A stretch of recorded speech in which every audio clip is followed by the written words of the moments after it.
السلام علیکم ورحمۃ اللہ وبرکاتہ. بسم اللہ الرحمن الرحیم. الحمد للہ رب العالمین والصلاة والسلام علی رسول کریم وعلی آلہ وصحبہ ومن تبعہم بإحسان الی یوم الدین وبعد.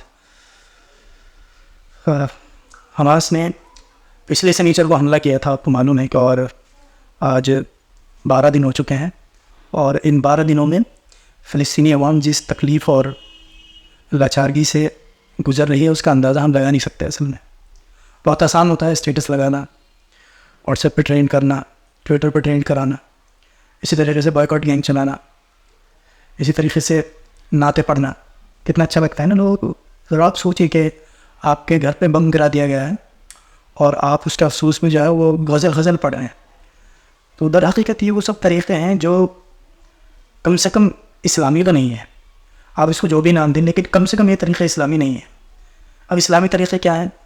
پہلی چیز تو یہ ہے کہ آپ شیخ اپنی دیکھ، یعنی آپ علیکم انفسکم، پہلے اپنی فکر کریں اور سوچیں کہ جو کام میں کرنے جا رہا ہوں، جو کچھ لکھنے جا رہا ہوں، جو کچھ فارورڈ کرنے جا رہا ہوں، اس کا امپیکٹ سوسائٹی پر کیا ہوگا. یوں ہی نہیں کہ انگلی کے نیچے آیا اور آپ نے فارورڈ کر دیا، میسج دیکھا اور پھونک کے بعد آپ جو ہے اس کو پھیلا رہے ہیں. بہرکیف میں جو بات کرنا چاہ رہا ہوں اصل میں اس درد کی بات کرنا چاہ رہا ہوں جو شاید ہمیں درد دکھتا نہیں ہے، لیکن ہم اس درد کے بہانے اپنی کمی کو ضرور چھپانا چاہتے ہیں. آپ کو معلوم ہے کہ کل اسپتال پہ حملہ کیا گیا ہے، اور جیروسلم پوسٹ میں یہودیوں نے پہلے ہی کہہ دیا تھا کہ الشفا اسپتال کو اڑا دینا چاہیے. اور یہ اصل میں بندر اور خنزیر بنا دیے گئے لوگ، یہ سماعون للکذب اکلون للسحت، بہت زیادہ جھوٹ کو سننے اور بولنے کے عادی ہیں اور بہت زیادہ حرام خور ہیں اصل میں. تو بھلے ہی یہ بول رہے ہو کہ حملہ ہم نے نہیں کیا ہے، لیکن انبیاء کے قاتلین سے آپ کوئی امید نہیں کر سکتے. جو لوگ انبیاء کو نہ چھوڑتے ہوں، آپ ان سے یہ توقع کبھی کر ہی نہیں سکتے کہ وہ عام لوگوں کو، اور خاص طور سے مسلمانوں کو، جن کو یہ لوگ اندھیرے کی اولاد کہتے ہیں اور اپنے آپ کو اجالے کی اولاد بولتے ہیں. حقیقت یہ اللہ تعالیٰ کے اس فرمان کی طرف انہوں نے اشارہ کیا ہے جس کو اللہ تعالیٰ نے قرآن میں یوں بیان کیا، نحن ابناء اللہ واحباؤہ، ہم تو اللہ تعالیٰ کے بیٹے ہیں اور اس کے پسندیدہ ہیں. تو ہمیں اول تو عذاب دیا نہیں جائے گا، اور اگر ایمان بھی لیا جائے کہ ہمیں عذاب دیا جائے گا تو ایک دن یا اس کا کچھ حصہ. تو اسی کی ترجمہ نہیں کیا ہے. دیکھیں، صہیونی یہودی جو بھی کچھ کر رہا ہے وہ اس کے مذہب کا عقیدہ ہے. تلمود جو کچھ اسے بتاتی ہے وہ کرتا ہے. آپ لوگ زمین کے لیے لڑ سکتے ہیں، آپ لوگ اپنے خواہشات کو تسکین کے لیے لڑ سکتے ہیں، لیکن وہ جو کام کر رہے ہیں ان کا ایک ہی مقصد ہے، وہ ہے تلمود پر عمل. اور تلمود آپ کو معلوم ہے کہ تمام انسانوں کو جانور گردانتی ہے، شیاطین گردانتی ہے، جن کے خون، جن کی جان اور مال کی صہیونی یہودیوں کے نزدیک تو بہرکیف کوئی حیثیت نہیں ہے.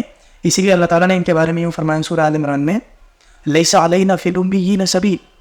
ظاہر ہے جس معاشرے میں یہ رہتے تھے یہودی مدینہ کے اندر، ان کے مقابلے میں دو ہی قومیں تھیں، اہل کتاب اور امیین. تو اہل کتاب نصارہ، تو نصارہ تو اہل کتاب ہو گئے، تو ظاہر ہے وہ امیین میں نہیں آئے. لیکن ان کے علاوہ جتنے بھی لوگ تھے، انکلوڈنگ مشرکین اور مسلمان، ان کے بارے میں یہ کہتے تھے لیس علینا فی الامیین سبیل، ہم کچھ بھی کریں ان کے ساتھ، ہم پہ کوئی باز پرس نہیں ہے. اللہ تعالیٰ نے ارشاد فرمایا، بلا، غلط ہے تمہارا یہ دعویٰ، من کسب سیئۃ واحاطت بہ بلا من اوفی بعہدہ واتقی فإن اللہ یحب المتقین. جان لیں کہ جو آدمی میں تقوی اختیار کرتا ہے اور اللہ سے کیے گئے اپنے عہد کو پورا کرتا ہے، اس کی عبادت کرتا ہے، اس کے ساتھ کسی کو شریک نہیں کرتا ہے، تو فرمایا کہ یہی وہ آدمی ہے جو متقی ہے. بہرکیف تو آپ جو بھی کچھ کر رہے ہیں خدا را اس پہ نظر ثانی کرے. اب آپ دیکھیں گلوبل فاسٹنگ کے نام سے کل ہیش ٹیگ چلا، اور آج پتہ نہیں کتنے لوگوں نے صرف فلسطین کی سولیڈیرٹی میں روزہ رکھا ہوگا. اب آپ مجھے یہ بتائیے، کیا یہ روزہ رکھنا، مجتمعی طور پر رمضان کے علاوہ رکھنا، کیا یہ دین ہے؟ آپ کا جواب ہوگا ہرگز دین نہیں ہے. کیوں؟ چونکہ اللہ تعالیٰ کے رسول صلی اللہ علیہ وسلم نے رمضان کے علاوہ کبھی بھی مسلمانوں کو کسی موقع پر مجتمعی روزہ رکھنے کی ترغیب نہیں فرمائی.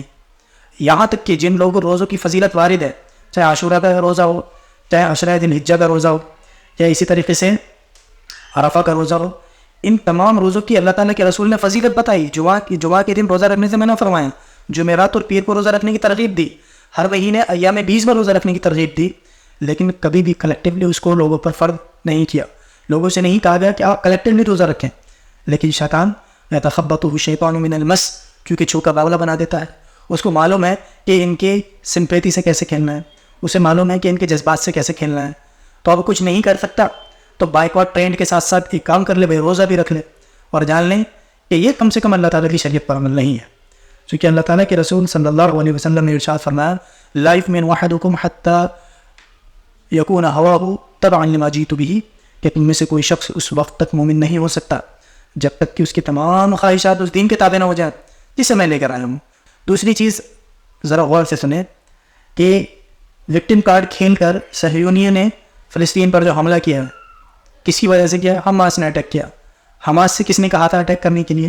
حماس کا چیف قطر کے اندر ملیشیا کے ایک لیڈر سے ملتا ہے اور ان کی ہنستے ہوئے تصویر وائرل ہوتی ہے. آپ کو شرم نہیں آتی ہے؟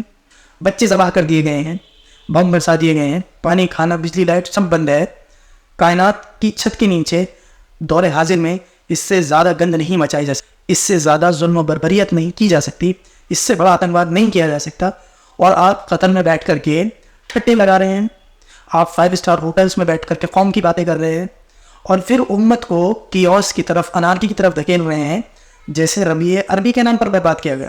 اور اب آپ یہ چاہتے ہیں کہ مسلمانوں کو سینٹیمنٹل تکلیف دے کر کے پہلے آپ خود حملہ کرتے ہیں نا, پھر اس کے جواب کارروائی میں اللہ کے دشمن, اللہ کے غضب کے شکار لوگ جب آپ پر حملہ کرتے ہیں, آپ کے بچوں کو ہدف تان بناتے ہیں, اسپتالوں پر حملہ کرتے ہیں, تو آپ دنیا کے لوگوں کو یہ بابت کراتے ہیں کہ دیکھیں دنیا میں جتنے بھی مسلم ممالک ہیں سب کفار سے دوستی کرتے ہیں.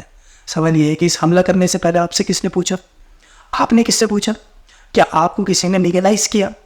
آپ پہلے خود مسلمانوں کے خلاف ایک محاذ رائے کرتے ہیں, پھر جب مسلمانوں پر حملہ ہوتا ہے تو ان ممالک میں امن اور چین سے رہنے والے لوگوں کو آپ سینٹیمنٹل تکلیف دے کر کے چاہتے ہیں کہ وہ بھی برباد ہو جائیں, وہ بھی اپنے شہروں میں, اپنے ملکوں میں, اپنے حکمرانوں کے خلاف نکلیں, سڑکوں پر پروٹیسٹ کریں اور قذافی کی طرح ان کو مار ڈالیں. چونکہ تمہارا ولی مقصد کیا ہے کہ یہ جو مسلمانوں کے ملکوں میں جو امن و شانتی ہے, ان تصبکم حسنۃ تسؤہم, چونکہ تم وہ لوگ ہو کہ اگر مسلمانوں کو بھلائی اور خیر پہنچتی ہے, 30 لاکھ لوگ چپ چاپ حج کر کے نکل جاتے ہیں, تو تمہاری چھاتیاں جو ہیں وہ غیظ و غضب سے ابلنے لگتی ہے کہ فساد کیوں نہیں ہوا. وَإِن تُصِبْهُمْ سَيِّئَةٌ يَفْرَحُوا بِهَا, اور مسلمانوں کو تکلیف پہنچے تو بڑے خوش ہوتے ہو. تو اس لیے خوش کے نافون لیں.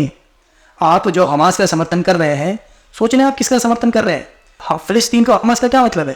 حماس نے فلسطین کو جلنے کے لیے, مرنے کے لیے, کٹنے کے لیے چھوڑ دیا. یاد رکھے انہیں کوئی فرق نہیں پڑتا, بچے شہید ہوں, عورتیں شہید ہوں, مرد شہید ہونے کوئی فرق نہیں پڑتا. تو جو مسلمانوں کا خود ہمدرد نہ ہو کر کے مسلمانوں کے لیے وبا کا سبب بن رہا ہے, جہاد اس لیے کیا جاتا ہے کہ ادھر مانگنے جاؤ اور 500 روپئے اپنے میں لگاؤ.